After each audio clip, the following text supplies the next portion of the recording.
ځوانۍ حفاظت ضروری دی. داسې دور دی چې ګناه ډیره اسانه شوې ده، ډیر په کم ریټ باندې ګناه ملاویږي، خو د ګناه وقتی طور لذت دی او کامیابی پکې نشتا. کامیابی د الله په قرآن کې ده، د الله په دین کې ده، د الله په اسلام کې ده.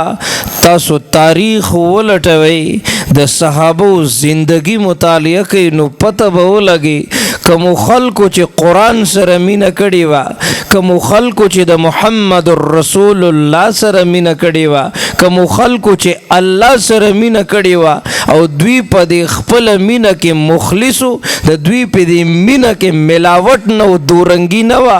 وګوره هغه خلک کامیاب شو. قرآن د هغې خلکو د زهد او د تقوا تعریفونه کړي دي. او کم خلق چې په هغه دور کې د دین خلاف، د اسلام خلاف، د قرآن خلاف هغوی ژوند تیر کړی دی، نو مطالعه وکړئ نو په تاریخ کې به تاسو ته د هغوی هلاکت او بربادی په نظر باندې راشي. गले में तोक सीने पर पत्थर और खून बहता था, मगर तौहीद के नारे लगाए हैं सहाबा ने. दीन व इस्लाम ची वजूद तरा गले दाग खल्को किरदार दे. दागुई द शपे जड़ागानी दी, दागुई द zuhd او د تقوا انتها دا. وګورا اسلام وجود تراغله دے، وستاسو نمبر دے د دې فتنو په دور کې، وستاسو وخت دے د دې فتنو په دور کې. با نن ستاسو په زندګۍ کې د ابو بکر صدیق صداقت وی، دا جبه به دروغ نه وی، او کله چې جبه دروغ وی نو نقصانات ډیر دي، دې کې نجات نشته دی، دې کې رسوایی ده، دې کې بربادی ده. او خصوصا د طالب علم د پاره ضروری ده چې دې به دروغ نه وی، دې به صداقت سره ژوند تیری.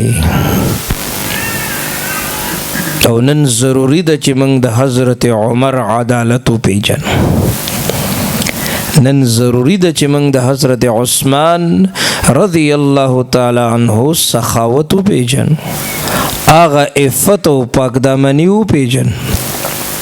نن ضرورت ده چې د حضرت علی شجاعت او بہادری وپیژنو. نن ضرورت ده چې د بلال حبشی د عشق او جنون انتها وپیژنو. نو د نظرونو حفاظت ضروری ده. طالب علم دغه ځای کې ډېر زیات ناکام شي کله چې د بد نظری کې مبتلا شي. آنکھ دل کا دروازہ ہے، اسی کے ذریعے خواہشات اندر آتی ہے. امام شافعی رحمه الله وی ما خپل استاد ته د خپل حافظه شکایت کو چې زما حافظه کمزورې ده. ما خپل استاد ته وویل، ما خپل استاد ته وویل زما حافظه کمزورې ده، څه وکړم؟ اوس که ما او تا نه څوک تپوس کوي چې یاره ذهن مې کمزوری دی، نو موږ به وایو چې یاره بادام خوره، بادامو سره ذهن تیزیږي ښه، او صرف ځان له مه خوره، موږ له هم لږ شانتې راوړه. پوهېږې په خبره؟ د لویو خلکو لوی سوچ دی ښه. امام شافعی وی ما خپل استاد ته وویل حافظه مې کمزورې ده، شکوت الی وکیع سوء حفظی.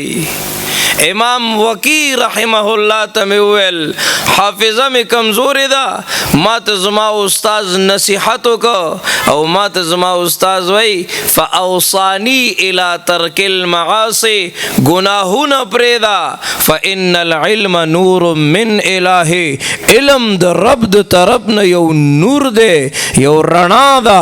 العلم نور ونور الله لا يعطى لعاصی، او الله تعالی دا رڼا ګناهګار انسان ته نه ورکوي.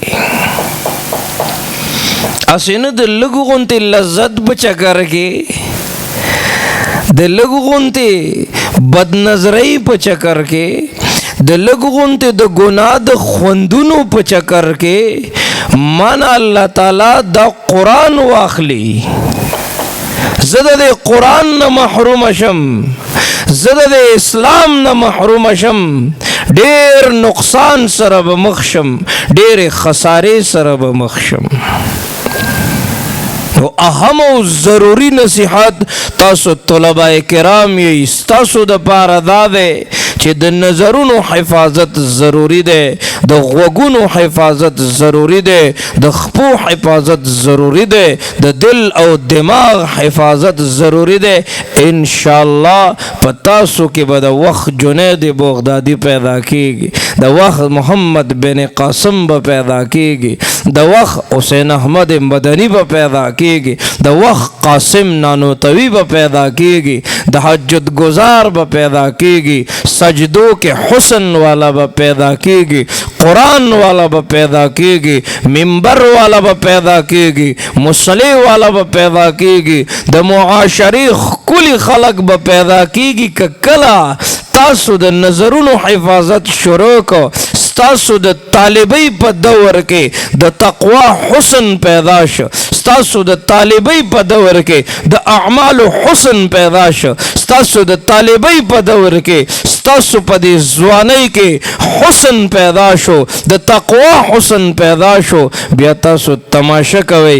ان شاء الله ته د راتلونکي دور ډیر بهترین او کامیاب انسان به جوړیږي. او دې خبرو ته بزړه نه خپکې چې مدرسه ده او سختی ده او تکلیف ده. تکلیف خوبوی کا نخا حالات کے قدموں میں قلندر نہیں گرتا، ٹوٹے جو ستارہ تو زمین پر نہیں گرتا، گرتے ہیں سمندر میں بڑے شوق سے دریا، لیکن کسی دریا میں سمندر نہیں گرتا. برداشت بکے